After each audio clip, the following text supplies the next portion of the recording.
Bukan ingin menjadikan kita berbuat buruk, tapi lebih menjadikan yang fujur ini mendorong supaya yang sifat baik itu muncul ke permukaan. Pertanyaannya caranya bagaimana? Kata Quran, qad aflaha man zakkaha. Zakka sifatnya disebut tazkiyah. Cara paling gampang memahaminya adalah ketika muncul dorongan yang kurang bagus, cari cepat lawannya yang baik, yang ini. Karena ini diciptakan untuk memunculkan yang takwa. Rahmatullah wabarakatuh. Alhamdulillahi wa kafa, wassalatu wassalamu ala rasulillahil mustafa wa ala alihi wa sahbihi wa man wafa, wa ba'd. Keluargaku, teman-teman di musyawarah yang saya senantiasa berdoa, semoga seluruhnya tanpa kecuali dirahmati, dimuliakan dan diridhai oleh Allah Subhanahu wa taala. Dan tentunya doa ini tidak akan menjadi maksimal dapat dirasakan kecuali diiringi dengan ikhtiar juga dari teman-teman untuk mewujudkan itu. Ketika seorang ibu memohon kepada Allah, ya Allah jadikan anakku anak yang saleh. Tapi anaknya tidak merespon itu untuk menunjukkan dan berikhtiar mendapat kesolehan, tentu tidak mudah doa-doa itu sampai meresap ke dalam jiwa.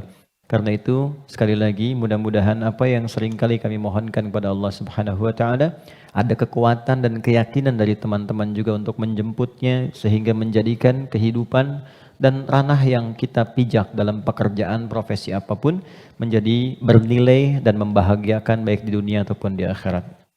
Baiklah, hari ini kita belajar sesuatu yang sangat penting sekali. Dan ini bila mampu kita olah dengan baik akan menghadirkan puncak kebahagiaan tertinggi. Dan seringkali masalah yang dirasakan oleh setiap orang sumbernya atau puncaknya dari titik ini.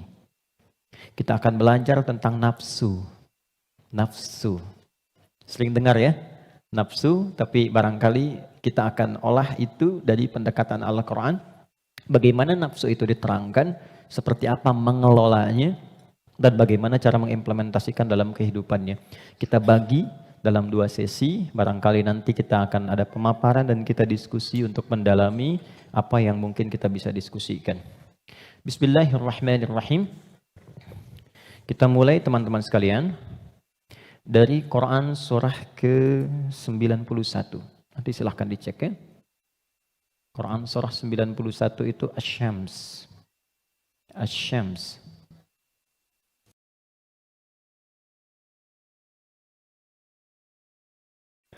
Ayat 7 sampai 10.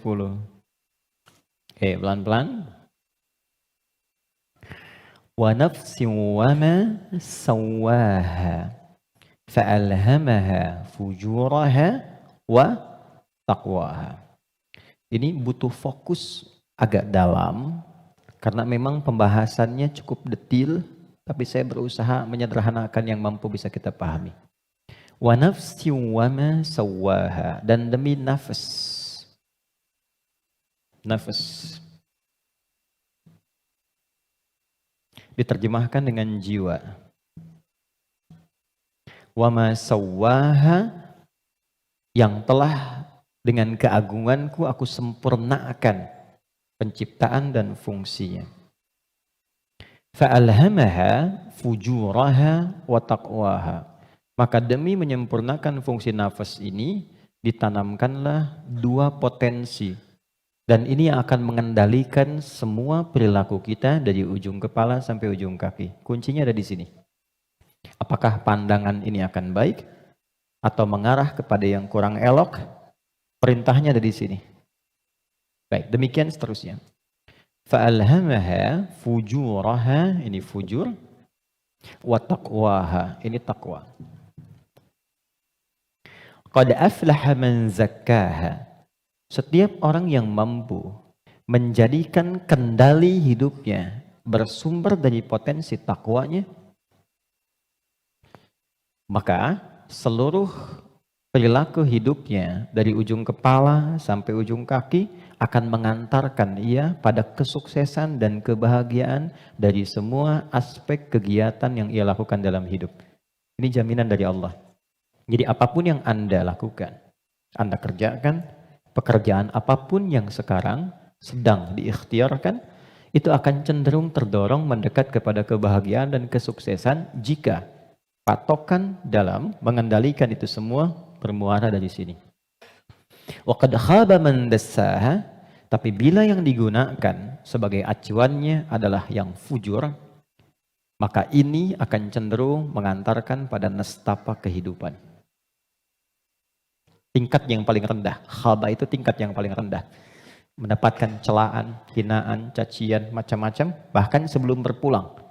Ya, yang tidak paling menyenangkan itu hidupnya dicela, wafat dicaci, pulang ke akhirat disiksa. Dan itu yang tidak paling mengenakan dalam kehidupan.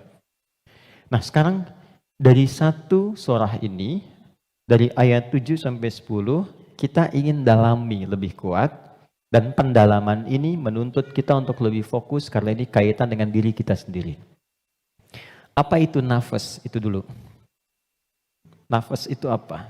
Jiwa itu apa? Tempatnya di mana?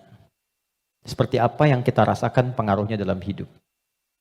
Kita pindah dulu ke Quran surah 15 Al-Hijr ayat 28 sampai dengan ayat 30. Quran surah 15 ayat 28 sampai 30. Pelan-pelan. Wa idh qala rabbuka lil malaikati inni khaliqum basyara. Dan ingat, kalau ada idh itu maknanya 3. Ingat, pahami, renungkan. Jadi kalau kita membaca Quran dibuka dengan idh, diingatkan kita oleh Allah, ingat ya. Pahami apa yang akan kau baca ini, lalu renungkan itu pada dirimu yang paling dalam. Wa idh qala rabbuka lil malaikati, pahami, ingat, renungkan. Ketika Allah berfirman pada malaikat, inni khaliqun basyara, aku akan mencipta makhluk baru yang bukan malaikat, yang bukan jin. Jadi sebelum Allah mencipta kita manusia disebut dengan basyar di sini, maka sudah ada malaikat dan jin terlebih dahulu. Urutannya malaikat dulu diciptakan dari cahaya, nur. Lalu jin diciptakan dari api, nar. Ya, baru kemudian kita manusia, basyar. Karena itu ayat manusia 28, ayat tentang jinnya 27-nya. Jadi kalau Anda lihat ayat 27 di Quran surah 15, wal janna khalaqnahu ya min qablu min naris samum. Sebelum manusia ada jin dulu urutannya diciptakan. Nanti jin ini sebagiannya ada yang tinggal nanti dengan malaikat di alam langit, tapi di alam tersendiri dari 7 lapis itu tidak sampai ke bagian atas. Nanti ada yang tinggal berkehidupan di dunia, yang kelak fungsinya akan digantikan oleh manusia menjadi khalifah di bumi. Nah, yang tinggal di alam langit ini, itu yang dulu disebut dengan Azazil namanya. Jin yang sangat taat, rajin ibadah, sampai diagungkan. Diagungkan itu Azza. Oleh malaikat disebut nih hebat nih, ibadahnya banyak, maka disebut dengan Azazil. Cuma nanti kisahnya, ketika manusia diciptakan dan akan menempati posisi sebagai khalifah di bumi, jin yang terlihat taat ibadah ini ternyata memiliki kecemburuan yang tinggi sampai membangkang perintah Allah. Maka membangkang perintah disebut dengan fasik. Perbuatannya fasak. Maka berubahlah ia dari jin menjadi makhluk fasik. Ya, tertutup kebaikannya dengan keburukannya. Yang menutup keburukan dengan kebaikan, ada yang buruk yang tak ingin terlihat ditutup dengan yang baik, itu namanya libas, dari kata labasa. Tapi kalau yang baik sudah bagus, ibadah, jujur baik, ditutup dengan keburukan karena sombong misalnya, maka itu namanya dari kata balasa, makhluk yang tertutupnya disebut iblis. Maka dari situ dia menjadi iblis. Di situ ada di Quran surah ke-18 ayat ke-50. Quran surah 18 ayat 50. Wa idh qulna lil malaikati isjudu li adama fasajadu illa iblis kana minal jinni fa fasaqa an amri rabbi. Jadi iblis ini asalnya dari kalangan jin yang tadinya taat tapi tertutup oleh kesombongannya untuk memenuhi perintah Allah, dia tolak karena sombong. Ada di mana? Al-Baqarah ayat 34 dengan kalimat yang sama tapi inti yang beda. Wa idh qulna lil malaikati isjudu li Adam fasajadu illa iblis aba, dia enggak mau sujud, wastakbar, karena sombong. Ya. Nah, Allah memurkai jin ini menjadi iblis bukan karena enggak sujudnya pada Adam, tapi enggak patuhnya sama Allah. Urusan jin sama Adam itu terkait jin dan Adamnya, tapi ketika tidak mematuhi Allah, maka hilang sifat ubudiyahnya. Maka marahnya Allah kepada jin jadi iblis ini bukan karena Adamnya, karena enggak patuhnya pada Allah. Itu ada di Quran surah ke-7 ayat 11 sampai 12. Qala ma mana'aka alla tasjuda id amartuk. Allah katakan, "Hei iblis," dirubah langsung jadi iblis. "Kenapa kamu enggak mau sujud ketika aku perintahkan?" Jadi yang penting itu perintahnya, bukan karena sujudnya.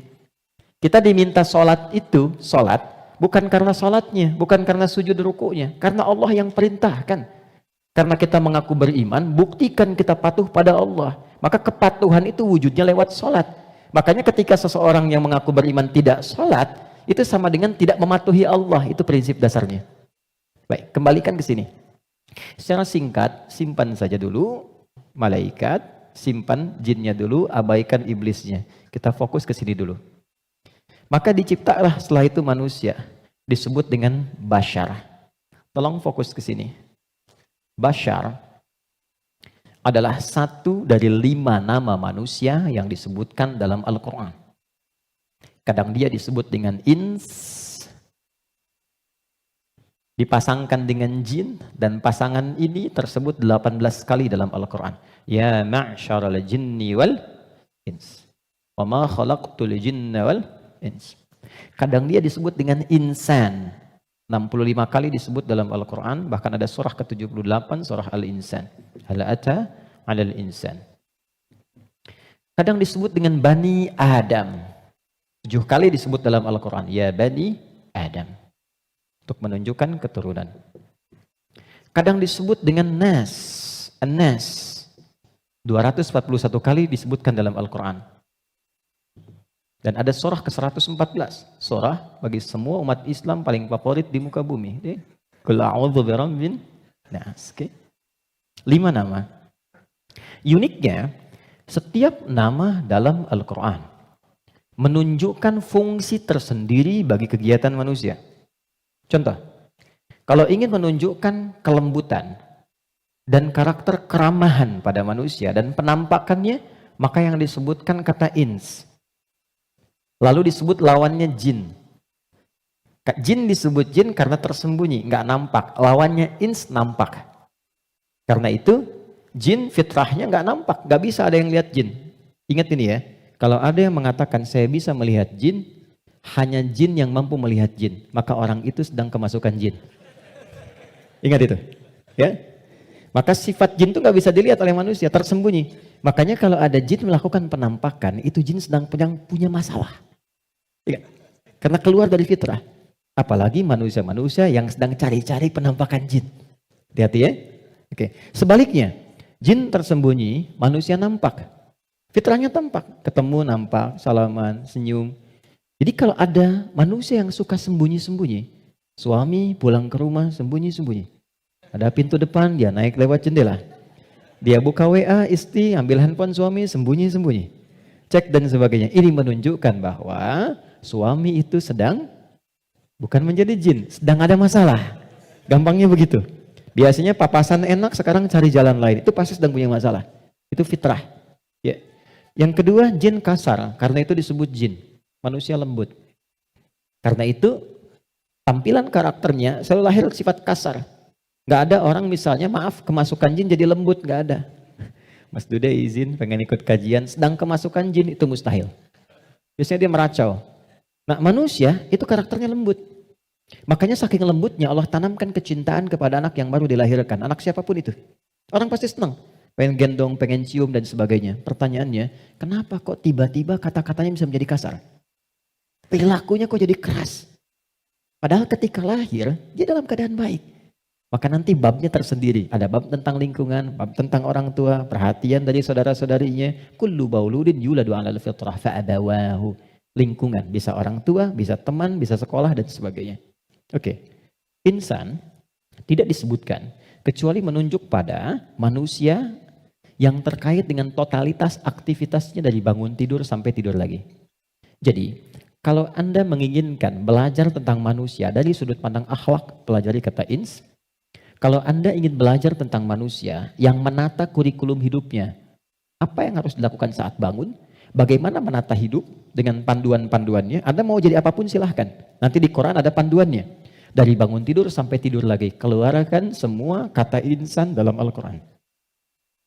3. Kalau kita ingin melihat genealogi kita dan perjalanan sejarah kehidupan bapak moyang kita dari Nabi Adam sampai ke Rasulullah SAW yang jadi petunjuk untuk kita, maka temukan di kalimat Bani Adam. Jika Anda ingin belajar tentang bagaimana membangun hubungan yang baik secara sosial dengan teman, dengan lingkungan, dengan tetangga dan sebagainya, maka keluarkan semua kata nas dalam Al-Quran. Tapi kalau Anda ingin belajar tentang menata nafsu yang ada dalam jiwa setiap manusia, maka keluarkan kata bashar dalam Al-Quran. Disebutkan sebanyak 35 kali dalam bentuk tunggal dan sekali dalam bentuk dual. Nah, ketika Allah menyampaikan pertama kali penciptaan manusia, yang disebutkan kalimatnya bashar. Wa idh qala rabbuka lil malaikati inni khaliqum bashara. Bukan ins, bukan insan, bukan bani Adam, bukan annas, bashar. Apa tahapan penciptaannya? Ini intinya. Wa idh qala rabbuka lil malaikati inni khaliqum basharan min salsalin min hama'in masnun fa idza sawaituhu. Satu, membentuk manusia, mencipta manusia ada 2 tahapan kata Allah. Pertama fisiknya dulu. Maaf, ini secara teori dulu ya. Baik. Fisiknya dulu. Jadi yang dibentuk berproses, fisik nanti berlangsung selama 4 bulan dalam kandungan. Ini detailnya ditemukan. Misal di Quran surah ke-22 Al-Hajj di ayat yang kelima, atau di Quran surah ke-23 Al-Mu'minun dari ayat ke misalnya 11 sampai dengan 15. Hadisnya di Al-Arba'in An-Nawawiyah nomor hadis yang keempat. Contoh, saya cepat bacakan. Inna ahadakum yujma'u fi batni ummihi arba'ina yawman nutfah. Setiap anak cucu Adam sebelum terlahir dari rahim ibundanya akan mengalami proses selama 40 hari pertama pertemuan spermatozoa dengan ovum, proses. Thumma yakunu mithla dzalika 'alaqah.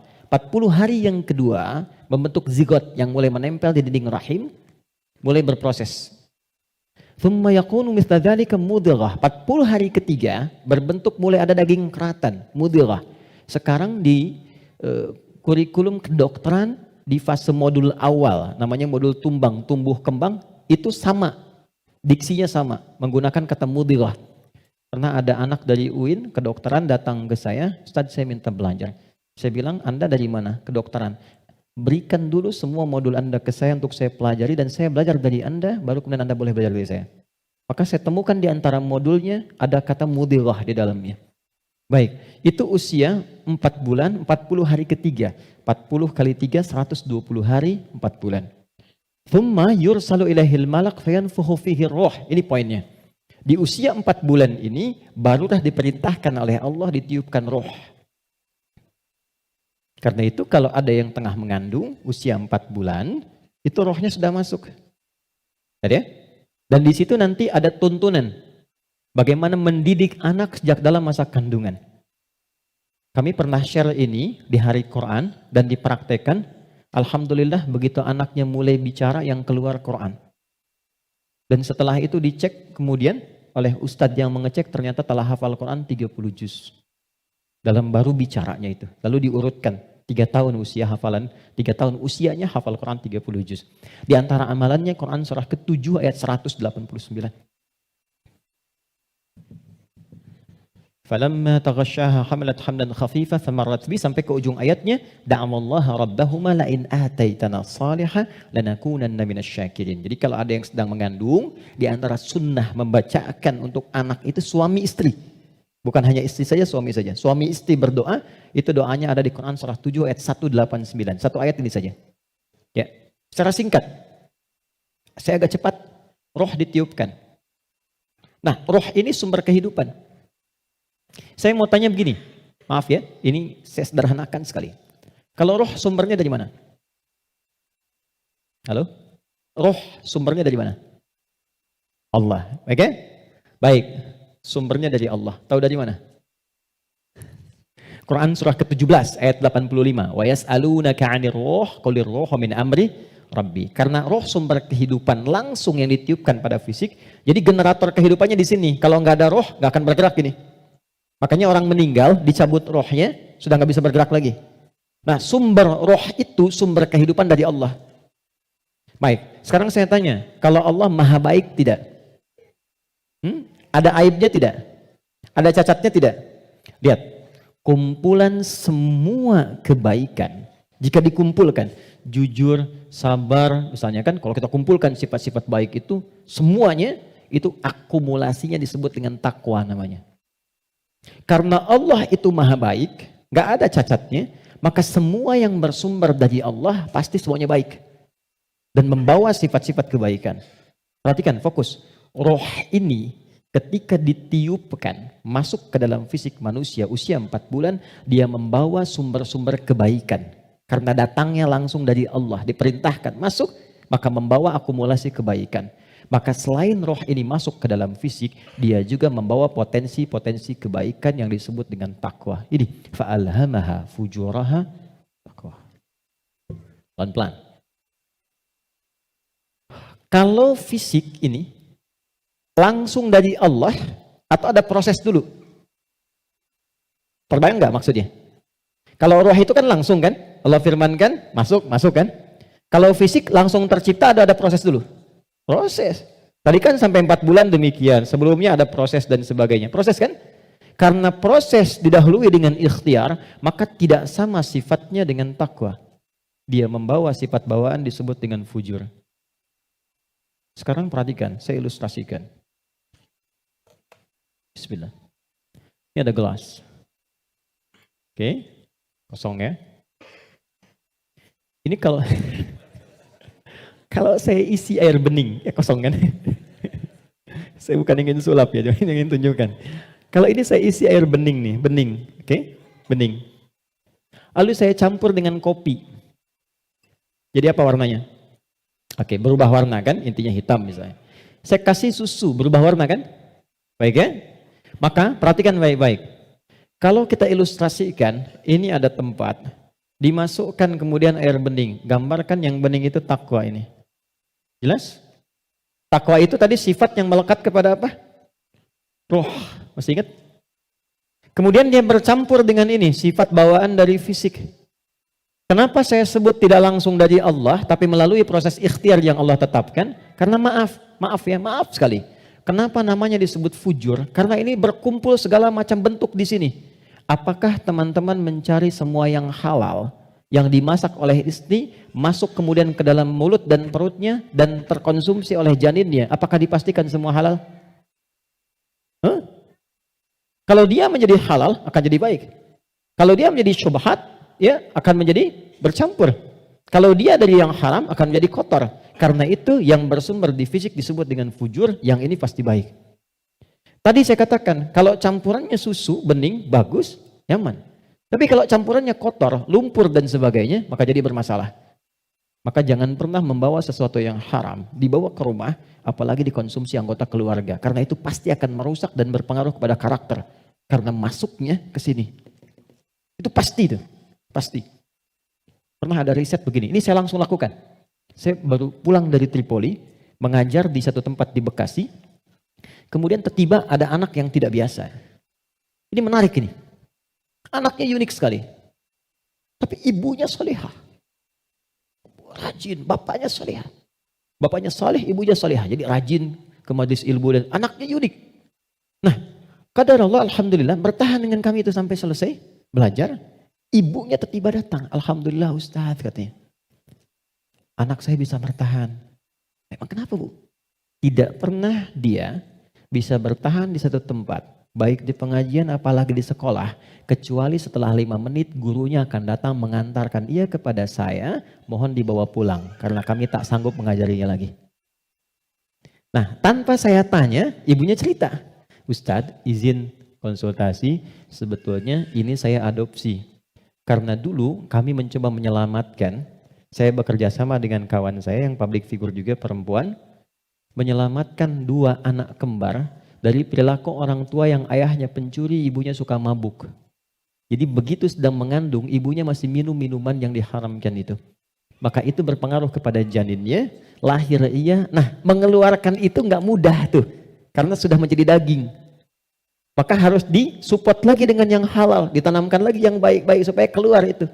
Nanti ada tahap yang ringan, tahap yang menengah, tahap yang paling susah. Tapi itu semua ada caranya untuk mengembalikan. Yang ingin saya gambarkan adalah, hati-hati kita ilmiah sekali hari ini. Ini bawaan dari gabungan fisik sifatnya fujur, yang ini roh membawa sifat takwa. Karena takwa yang bening bercampur dengan fujur, maka merubah keadaan roh. Yang tadinya murni seperti biasa, karena roh membawa sifat takwa, nyampur jadi ini, bercampur dengan fujur. Maka merubah nama roh kemudian menjadi nafas. Pelan-pelan, pelan-pelan. Kalau roh saja yang dibawa sifat takwa, udah pasti baik tuh. Tapi karena dia bercampur dengan ini, yang bahannya banyak tuh, ya, dan sifat fujur, maka berubah nanti dari sifat yang takwa ini bercampur dengan fujur, merubah nama roh saat masuk ke dalam tubuh, berubah menjadi nafas.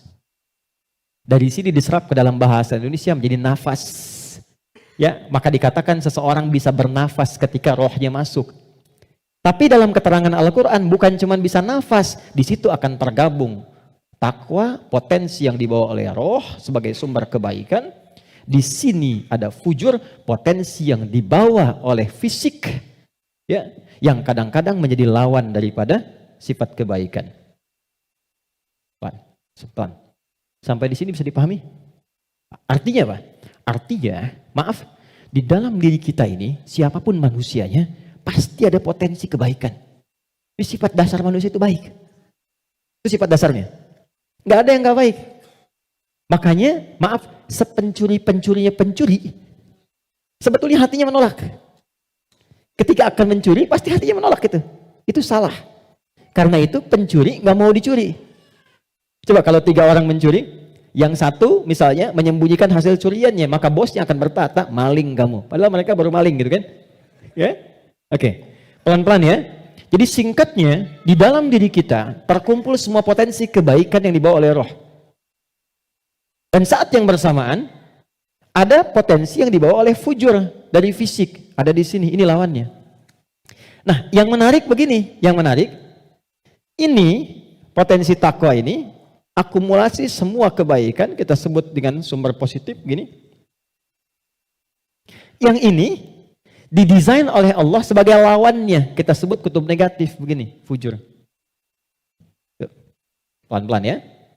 Dan ini sudah menjadi hikmah kehidupan. Apapun yang bisa bergerak akan selalu ditemukan positif dan negatif.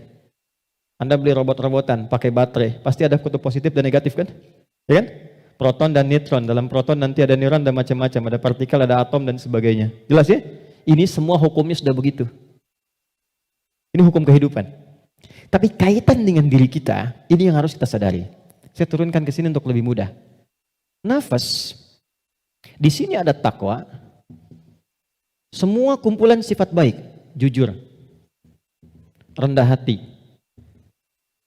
kemudian sabar, dan seterusnya. Saat yang bersamaan, di sini ada lawannya, sifat fujur. Jadi kalau teman-teman di sini menemukan jujur, di sifat fujur itu ada dusta. Kalau di sini ada rendah hati, di sini ada sombong. Kalau di sini ada sabar, di sini ada sifat amarah yang berlebihan, pemarah. Nah, kita mesti menyadari setiap manusia itu punya potensi jujur, tapi saat yang bersamaan punya potensi dusta. Dia punya potensi rendah hati, tapi saat yang bersamaan dia bisa sombong. Nah, yang paling menarik adalah bagaimana kita bisa mengendalikan ini sehingga yang keluarnya selalu yang baik. Dan yang ini bisa kita tutup, bisa kita tekan sehingga tidak muncul ke permukaan. Nah, inilah inti pembahasan kita yang akan kita turunkan. Saya ingin fokuskan betul pada apa yang akan saya terangkan saat ini. Jadi yang barusan muqaddimah ya. Sekarang kita mulai ke intinya. Saya ingin berikan penjelasan dari akarnya dulu supaya kita paham tentang diri kita. Jelas sampai di sini? Halo? Jelas ya? Oke. Yuk kita lihat. Kembali ke Quran surah Asy-Syams ayat 7 sampai 10. Wa nafsin wa ma sawwaha, dan demi jiwa nafas yang telah aku sempurnakan, kata Allah penciptaannya. Fa'alhamaha fujuraha wa taqwaha. Maka diilhamkan pada nafas ini ada dua yang seakan berlawanan, yaitu fujur dengan bawaan ini dan takwa sifat baik. Sekarang lihat rumusnya. Qad aflaha man zakkaha. Qad, saya berikan gramatikal bahasa Arabnya dulu. Qad harfut tahqiqin wa taukidin. Huruf tahqiq yang menjamin sesuatu, taukid yang menegaskan satu hukum. Cara menerjemahkannya, qad aflaha, aku jamin, kata Allah, dan aku tegaskan. Orang yang mampu menata zakat, menata nafasnya dengan baik, maka hidupnya akan cenderung sukses dan bahagia, apapun pekerjaannya. Baik, kalau Anda buka terjemahan, zakat itu diterjemahkan dengan menyucikannya. Qad aflaha man zakkaha. Ini kuncinya. Jadi kalau kita ingin menata qalbu, menata nafas, maka caranya dengan zakat. Zakat menyuci. Saya tanya ke akhwat ya, teman-teman. Kalau menyuci itu membuang bajunya atau kotorannya? Oke. Saya tanya ke teman-temannya ikhwan yang pria. Sekali lagi saya pastikan. Menyuci itu membuang bendanya atau menghilangkan kotorannya? Kotorannya. Baik. Sekarang saya tanya pada semuanya.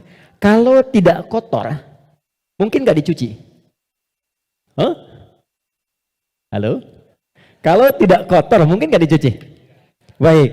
Baik. Sekali lagi, yang ketiga, yang terakhir. Jadi adanya kotor itu untuk menunjukkan yang bersih atau untuk mengotori pakaiannya? Ayo, bingung sekalian gak apa-apa. Manfaat kotor itu, kotor, untuk menunjukkan yang bersih atau untuk mengotori pakaiannya? Bukan, yang mengotori itu andanya, gitu kan? Kotor itu diciptakan untuk mendapatkan bersihnya. Sebab kalau nggak ada kotor, nggak akan ketahuan bersihnya. Anda nggak mungkin nyuci kalau nggak ada kotoran, nggak ada kerjaan. Tapi supaya ketahuan itu bersih, ditampakkan yang kotornya. Kan harus ada pembanding. Dari mana taunya orang itu baik? Kalau ada yang buruknya, bisa dibandingkan. Tahu dari mana dia jujur? Kalau ada bohongnya. Tahu dari mana bersih? Kalau ada kotornya.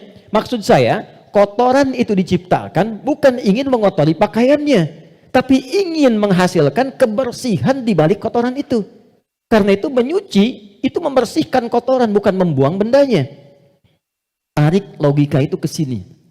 Qad aflaha man zakkaha. Allah menciptakan sifat fujur bukan ingin menjadikan manusia itu terjebak dalam keburukan. Jadi jangan bertanya begini, kenapa Allah ciptakan sifat dusta? Kan saya nggak akan berdusta kalau begitu. Kenapa Allah ciptakan sifat sombong? Kan saya nggak akan sombong kalau begitu. Bukan, kata Allah, pada asalnya diciptakannya fujur dengan semua sifat ini adalah untuk menjadi katalis dalam bahasa kimia itu. Supaya dia bisa menstimulus supaya baiknya keluar. Sebab kalau nggak ada ini nggak akan muncul. Contoh, bisa nggak ada sabar kalau nggak ada marah? Antum pulang ke rumah, ketemu istri, tiba-tiba nyampe rumah, istri bilang, "Pak, sabar ya Pak, sabar," gitu. Padahal nggak ada hujan, nggak ada angin, nggak ada apa-apa. Kira-kira respon antum gimana? Sayang, kamu sehat? Kan? Nggak mungkin kan? Ada amarah, pim. Mau marah nih, sabar aja, sabar, nggak usah dibalas. Nah, kapan ada sabar kalau ada pemicunya?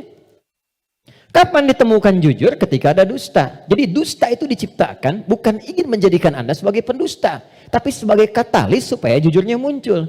Sabar diciptakan dan marah diciptakan untuk supaya yang baiknya muncul. Sebab kalau nggak ada marah, sabarnya nggak akan naik. Paham nggak sampai di sini? Nah, cara kita mengolah dibalik kata Quran, qad aflaha man zakkaha. Kalau satu waktu terjadi muncul dorongan yang mendorong dari sini, fujur ke nafas. Cara kerjanya begini supaya lebih paham. Gak apa-apa, saya menghapus saja. Bismillah. Jam 3 saya dari Bandung, ya Allah. Aku sudah hari Kamis. Saya nerangkan sendiri. Oh, apa? Kehormatan bagi saya Presiden Musyawarah. Enggak usah ini aja, supaya nggak ada beban. Jazakallah. Enggak apa, ini aja. Baik. Kasih banyak, jazakallah khair. Semoga dapat tambahan rahmat. Amin. Cukup? Ya, dipegang aja nanti kalau ada keperluan lagi. Oke. Gini teman-teman, saya mulai dari sini dulu. Ini agak mahal, tapi butuh fokus. Ini nafas. Nafas itu inti jiwa nih di sini. Kelihatan ya? Intinya di sini. Di dalam inti ini ada lagi turunan tadi. Saya kebawahkan dulu, ini takwa, semua sifat baik. Yang ini fujur. Ini lawannya. Nafas itu adanya di dalam kolbu. Kolbu begini. Yang sering terjemahkan dengan hati. Adanya di sini, kolbu. Kolbu adanya di sodrun. Nih, ini. Masih ingat teman-teman kalau sholat kan, Allahu Akbar tangannya di sini kan? Ini posisi tangan ini sodrun. Di dalam sodrun ada kolbu. Nih, ini ada sodrun. Semua apa yang kita lakukan, sumbernya dari sini. Misal, kita mau bicara nih, kalau yang keluar baik, itu ini yang perintahkan dari sini. Ke sini, ke kolbu, ke sodrun, keluar, ditembuskan langsung ke akal, kita keluarkan sepersekian detik. Kalau yang keluar, yang buruk, sumbernya dari sini. Jelas? Nah, saya ingin katakan dulu sebentar, setan sudah meminta kepada Allah sejak Adam diturunkan supaya diberi kewenangan untuk menggoda yang ini. Itu nanti ada di surah An-Nisa di ayat yang ke-118. Belajar ayat 116 sampai 118. La'anahullah wa qala la'attakhidanna min ibadika nasiban mafruḍa. Ketika dia dilaknat oleh Allah, dia berkata, ya Allah, izinkan aku menggoda satu bagian dari manusia. Maksudnya yang ini. Di sini sumber keburukan nih. Dalam bahasa Arab, buruk itu disebut dengan su namanya. Su, gini. Pelan-pelan. Nah, setan menggoda, memprovokasi dengan halus. Memprovokasi dengan halus itu bahasa Arabnya waswas. Waswasa yuwaswisu. Halus sekali. Dia masuk lewat sini. Sodrun. Jamaknya sudur. Jamak dari sodrun sudur karena manusianya banyak. Di Quran surah ke-114, alladzi yuwaswisu fi sudurin nas. Dia menggoda ke sini, ke kolbu, ke sini. Alih-alih bicara yang baik, dia katakan keluarkan yang kasar. Tak sadar keluar. Begitu keluar bentuknya dalam bentuk perbuatan, maka keluar namanya su, kata-kata yang kotor. Kata-kata su. Karena ini melewati nafas, nih, kan dari nafas nih. Tidak dilihat fujurnya, yang dilihat nafasnya. Oh, ternyata nafasnya itu memerintahkan kepada su. Nafas ketemu su, disebutlah nafsu. Oh, ya, ini asalnya nafsu. Ini asal kalimat nafsu. Dari mana ini ditemukan? Quran surah ke-12 ayat 53. Paling kiri sebelah atas di mushaf. Quran surah 12 Yusuf ayat 53. Wa ma ubarni'u nafsi innan nafsa nafas la'amaratum bisu. Nafas ketemu su jadilah nafsu. Jelas? Nah, asalnya nafas ini netral. Di dalamnya ada takwa, ada fujur. Yang ini, yang kelihatan jelek, sebetulnya asalnya katalis untuk yang ini. Bukan ingin menjadikan kita berbuat buruk, tapi lebih menjadikan yang fujur ini mendorong supaya yang sifat baik itu muncul ke permukaan. Pertanyaannya caranya bagaimana? Kata Quran, qad aflaha man zakkaha. Zakka, sifatnya disebut tazkiyah. Cara paling gampang memahaminya adalah ketika muncul dorongan yang kurang bagus, cari cepat lawannya yang baik, yang ini. Karena ini diciptakan untuk memunculkan yang takwa. Jadi ketika Anda menemukan ada yang dusta, bukan mengajak Anda berdusta, tapi supaya Anda memunculkan kejujuran dalam diri Anda. Ketika ada seseorang misalnya datang dengan kesombongan, maka itu adalah pelajaran bagi kita supaya jangan ikut sombong. Yang dimunculkan sifat rendah hatinya.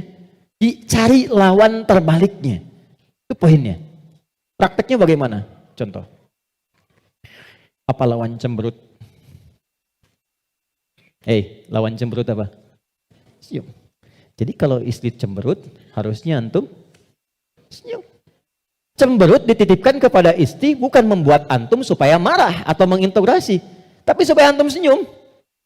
Antum pulang ke rumah, lihat istri sedang cemberut. Oh, cemberut, lawannya apa? Senyum. Sayang, kok cemberut? Kayaknya kenal. Sling, ada hadiah iPhone 14 Pro Max misalkan. Contoh. Dalam hidup tuh simpel sebetulnya, cari lawannya. Sedih lawannya apa? Senang. Ketika ada seseorang sedih, cari apa yang bisa membuat dia senang. Ya, ketika seseorang misalnya sedang gelisah, cari ketenangan. Ketika ada seorang berbuat sombong, antum datang dengan kerendahan supaya mengajarkan dia kembali kepada sifat rendah hati ya. Kalau semua orang bisa melakukan semua ini, walaupun tidak mudah mengerjakannya, maka kata Allah hidupnya akan cenderung bahagia. Itu asalnya. Tapi problemnya adalah di sini ada setan yang memberikan was-was supaya ini muncul dominan. Apa yang bisa mencegah dan menghambat setan supaya tidak menjadikan manusia dominan dengan sifat fujurnya dibanding takwanya? Sebelum sampai ke sana, saya ingin jeda dulu. Saya ingin simpulkan dulu konsep dasarnya. Jika kita ingin menata nafas dengan baik, sehingga tidak didominasi oleh nafsu, sifat-sifat yang kurang bagus, maka setiap mendapati kekurangan-kekurangan atau hal yang kurang positif dari siapapun lawan kehidupan kita, maka cepat munculkan lawan baiknya. Kadang-kadang yang diuji bukan kita, yang diuji orang lain, tapi yang disasar hikmahnya kita. Itu namanya fitnah. Jadi fitnah itu tidak harus selalu tuduhan. Bisa jadi ujian. Misal, inna min azwajikum wa auladikum, bahkan amwalikum fitnah. Kata Allah, anak-anak itu jadi fitnah. Maksudnya apa? Kadang-kadang di anak-anak ada aktivitas-aktivitas yang mungkin tidak ideal, yang orang sebut dengan nakal. Ya? Padahal tidak ada anak yang nakal. Boleh jadi anak itu dibuat aktif supaya kreativitas orang tuanya makin muncul. Jadi ketika Anda melihat anak-anak punya ekspresi tersendiri, lihat dulu dari yang kurang bagus itu apa yang dimunculkan yang baik supaya keluar. Itu caranya. Sama dengan begini, itu ada kejadian di Cianjur. Musibah.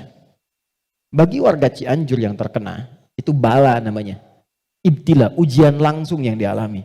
Bagi kita itu fitnah.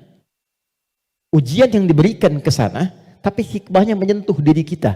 Ada nggak yang terpanggil untuk datang? Betul nggak orang beriman saling merasakan? Betul nggak titipan harta itu benar-benar untuk berbagi dan sebagainya? Maka diberikan ujiannya di sana. Mungkin yang wafat di sana masuk kategori syahid akhirat. Karena di antara syahid itu kan tertimpa bebangunan, meninggal dia syahid. Kita wafat bagaimana? Maka disentuh untuk datang. Kami ke sana bangun posko, lihat teman-teman, maaf ya, ini pelajaran besar ya. Mohon kalau kurang berkenan, mohon saya dimaafkan dengan kalimat ini.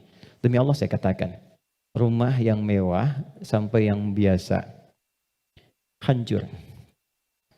Dan yang paling menarik bukan itu. Yang paling menarik hati kita untuk merenungkan. Bahkan rumah yang masih bertahan pun dan masuk kategori mewah, tidak ada yang berani penghuninya untuk datang ke tempat itu. Dia lebih memilih mengungsi atau tinggal di tenda-tenda yang bahkan jauh dari kata layak. Pertanyaan saya, jadi yang selama ini dikumpulkan kerja keras siang dan malam, jadilah sesuatu yang mewah itu, kendaraan yang hebat itu. Lalu untuk apa kalau tidak digunakan dan dinikmati ketika Allah memudah membalik itu dalam sepersekian detik? Maka saya ingin katakan pada teman-teman, jangan sampai terjadi dalam satu masa, dalam satu waktu, sudah kerja, lelah, capek dan sebagainya, tapi karena hubungan yang jauh dari Allah, atau karena sebab tertentu, justru berbalik nikmat itu menjadi sesuatu yang bahkan tidak bisa dinikmati secara langsung.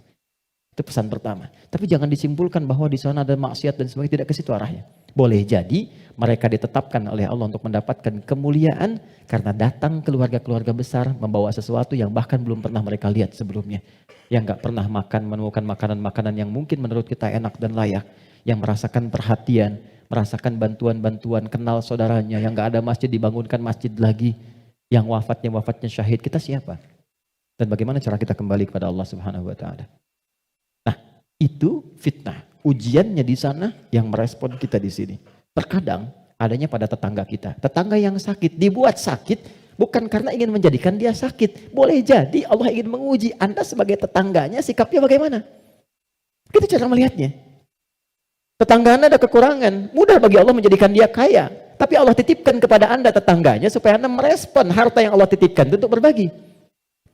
Contoh lain, Anda sudah ke masjid. Anda punya tetangga, belum mau ke masjid. Dijadikan ia menjadi tetangga Anda, bukan untuk Anda caci, atau Anda katakan, tuh saya punya tetangga gak pernah ke masjid. Bukan. Boleh jadi Anda ditempatkan di situ, sehingga mendapat bagian dari dakwah untuk mendoakan dia supaya ke masjid. Ada orang bertanya, saya tanya begini, satu jamaah, apa hukumnya ada tetangga masjid, tinggal di samping masjid, 5 meter jaraknya dari masjid, bahkan toa masjid menghadap ke rumahnya begini. Tapi dia belum mau ke masjid. Oh, jawabannya beragam. Dosa Ustadz, haram Ustadz. Ada yang bilang bakar rumahnya. Hukumnya ajak dia ke masjid. Hukumnya ajak dia ke masjid. Ini sederhana. Tipis bahasannya, tapi kalau kita praktekkan dalam kehidupan di rumah tangga, suami dengan istri, dengan anak, anak dengan ayah, dengan ibu, ini dibawa, kita datang ke ibu sedang cemberut, buat beliau tersenyum. Lihat pasangan sedang gelisah, buat dia lebih tenang. Lihat anak sedang menangis, buat dia tertawa. Nabi SAW kedatangan seseorang menyampaikan, ya Rasulullah, si fulan berjuang fi sabilillah, ikut ke medan perang, tapi ibunya menangis. Dipanggil oleh Nabi, anak itu katakan, irja. Pulang kamu, bikin ibumu tertawa seperti engkau membuatnya telah menangis. Ini konsepnya. Sederhana, tapi kalau kita bisa mengendalikan itu dalam kehidupan, maka kebahagiaan akan nampak di depan mata. Setidaknya itu kata Al-Quran. Oke, saya berhenti sejenak, kita dialog dulu. Nanti setelah itu saya akan sempurnakan tentang provokasi setan dan bagaimana mencegahnya. Ada yang mau ditanyakan? Saya perkenankan. Halo, kenapa menjadi diam begini? Ada yang mau bertanya? Atau saya teruskan dulu? Setelah itu baru kita bebas berdiskusi? Baik ya? Baik. Tidak mudah untuk dilakukan, sikap seperti itu, mudah disampaikan tapi tidak mudah dikatakan. Sama Ustadz juga begitu. Sama saja, godaannya sama, mau Ustadz mau bukan sama. Makanya jarang ada Ustadz ceramah bawa istrinya. Baik. Ini live gak ya? Oke, aman ya. Baik, saya kembalikan di sini. Kenapa? Karena sama, ada setannya. Ini poinnya. Ada setannya. Ini yang sudah berjanji kepada Allah, berkomitmen maksudnya. Pokoknya selama manusia hidup, siapapun itu dan apapun statusnya, dia pasti memberikan waswas, menggoda lewat sini supaya ini ditekan. Ya, supaya takwanya ditekan, yang naik yang ini, yang buruk-buruknya. Maka bagaimana cara mencegah godaan-godaan setan itu sehingga kita manusia tidak terbawa dalam nuansa provokasi setan, sehingga bertransformasi dari pribadi yang lembut ini berubah menjadi pribadi yang kasar, yang kotor tindakannya dan sebagainya. Maka yang pertama kata Al-Quran, teruskan ayatnya, waqad khaba man dassaha. Ingat ya, kalau sifat fujur itu diperturutkan, diikuti, dusta diikuti, sombong diikuti, jadi perilaku, jadi sombong. Belum apa-apa, sudah mulai pamer, sudah macam-macam dan sebagainya. Perhatikan, khab. Pikirkan dulu kata Allah kalau mau sombong. Pikirkan kalau ingin dusta. Pikirkan kalau ingin berbuat hal-hal yang buruk. Khab. Muaranya, ujungnya pasti kehinaan. Ini. Jadi sebelum berbuat sesuatu yang menyimpang, kalau Anda ingin berkata kotor, pikirkan dulu. Karena ketika itu keluar, Anda akan terhina, kata Allah. Anda akan terhina. Kalau bukan ada yang di hadapan, orang lain yang akan tergerak untuk menghinakan itu. Karena itu tidak sedikit orang yang mengeluarkan kata-kata kotor dalam kehidupan, terekspos kemudian, bukankah dirinya menjadi rendah? Mau sombong, bagi dirinya mungkin hanya ingin menampilkan kerja keras saja. Tapi ketika ditampilkan dalam bentuk sombong, diikuti provokasi ini, maka apa yang terjadi? Khab. Kata Allah, ujung-ujungnya pasti ini, terhina hidupnya. Entah itu mendapatkan celaan, entah itu mendapatkan cacian. Jadi semua bentuk keburukan yang dialami oleh manusia itu kembali kepada perilakunya. Dan pada akhirnya adalah mengikuti bisikan-bisikan yang disampaikan oleh setan. Jadi yang pertama kali, kalau terfikir sesuatu yang buruk, langsung kata Allah pikirkan. Maaf ya, hei jangan kerjakan. Kalau tidak, kamu akan terhina di ujung.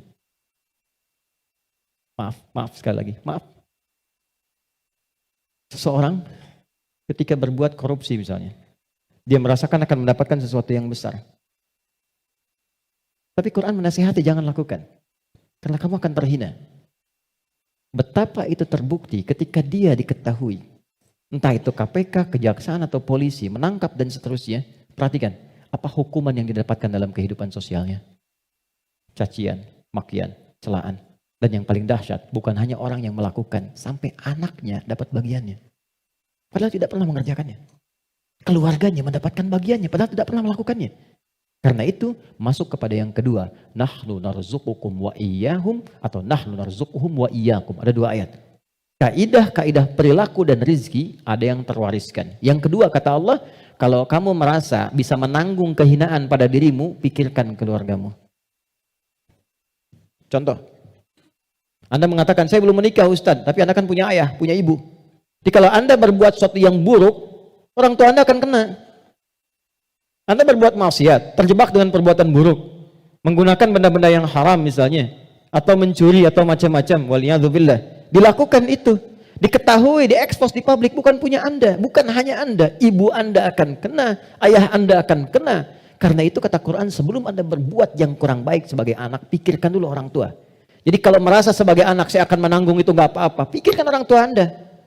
Apa tega ibu yang telah mengandung, melahirkan, merawat, mendidik, ayah yang penuh dengan peluh, merawat Anda, menyayangi Anda, menemani Anda saat tidur, tiba-tiba hanya mendapati keburukan yang dari Anda kerjakan. Mendapati limpahan keburukan dari hasil kreasi anaknya. Satu. Tapi kalau Anda orang tua, maka ingat anak dan keluarga. Saya sedih ya dapat beberapa informasi yang kadang-kadang dari instansi pemerintahan juga konsultasi. Salah satunya yaitu kok masih ada yang nekat berbuat seperti ini. Anda bisa bayangkan seorang bapak korupsi, anaknya dibully di sekolah sampai dia putus sekolah. Salah apa anaknya?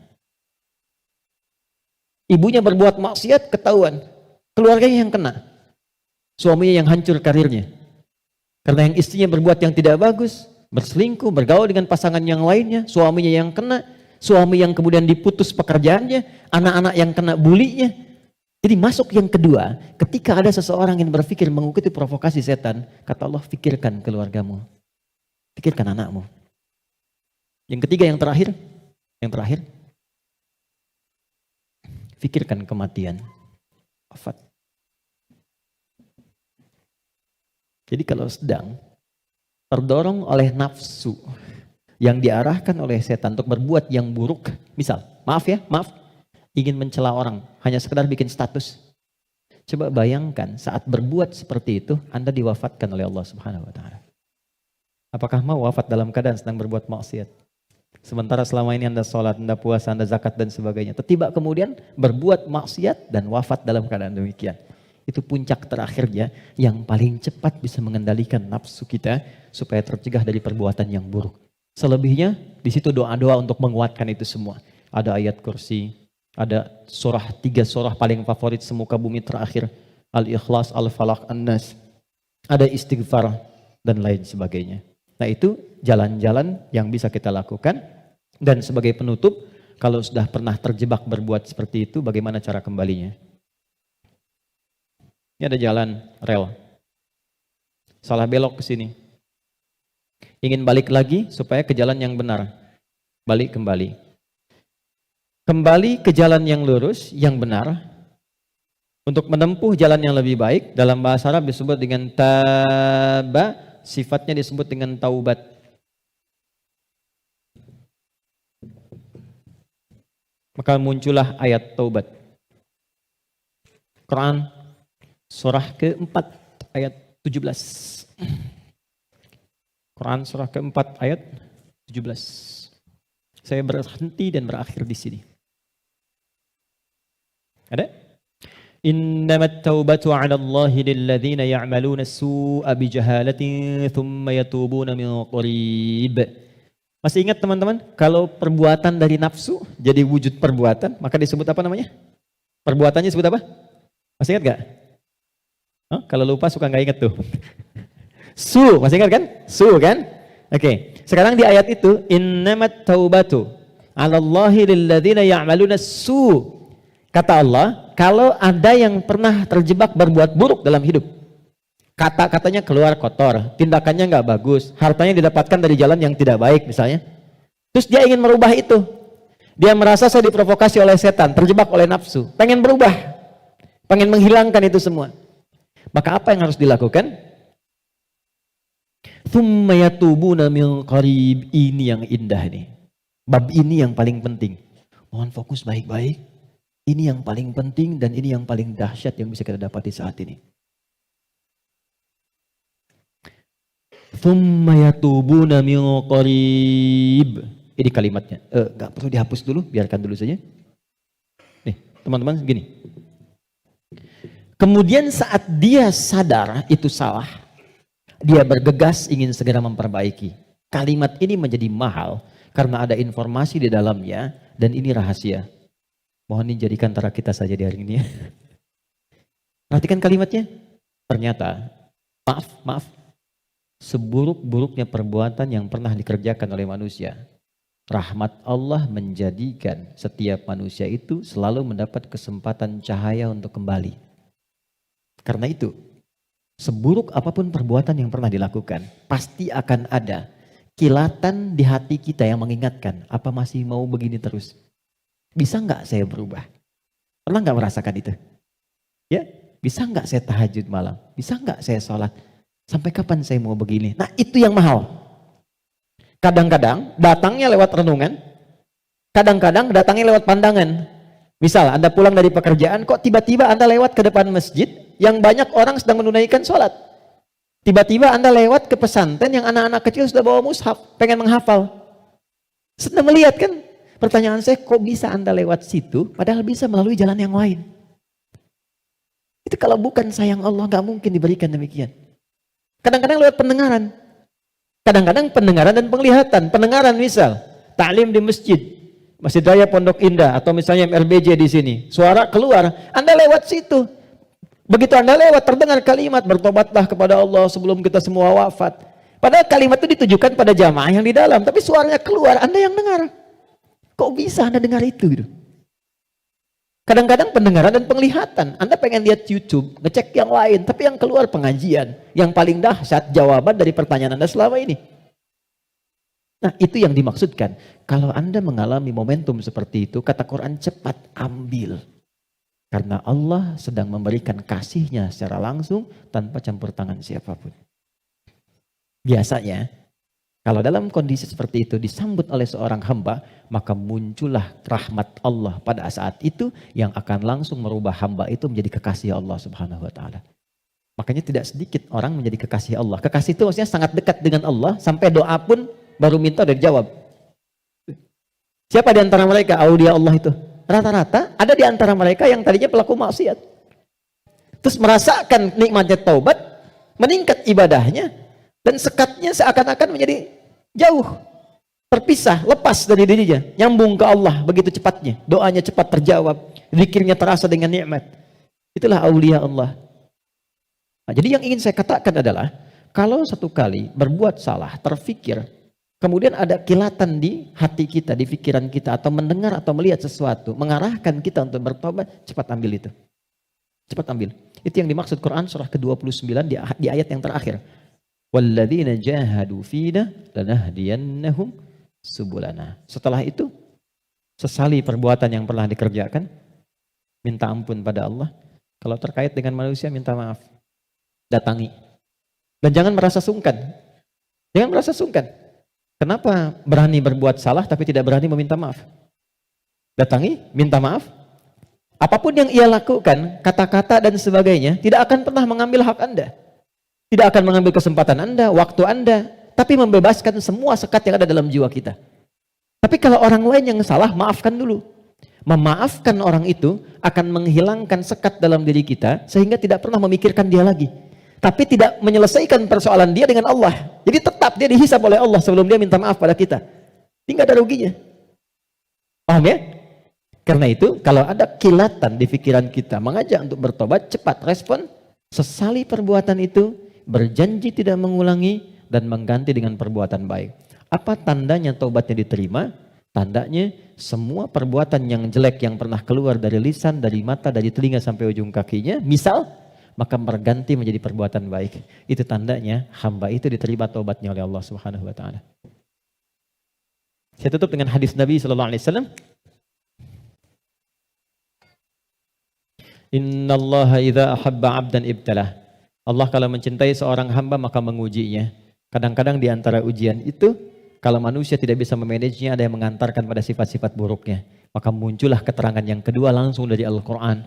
Innallaha yuhibbut tawwabina wa yuhibbul mutatahhirin. Allah sangat mencintai pelaku maksiat yang mau bertobat dibandingkan dengan orang soleh yang tidak pernah merasa salah.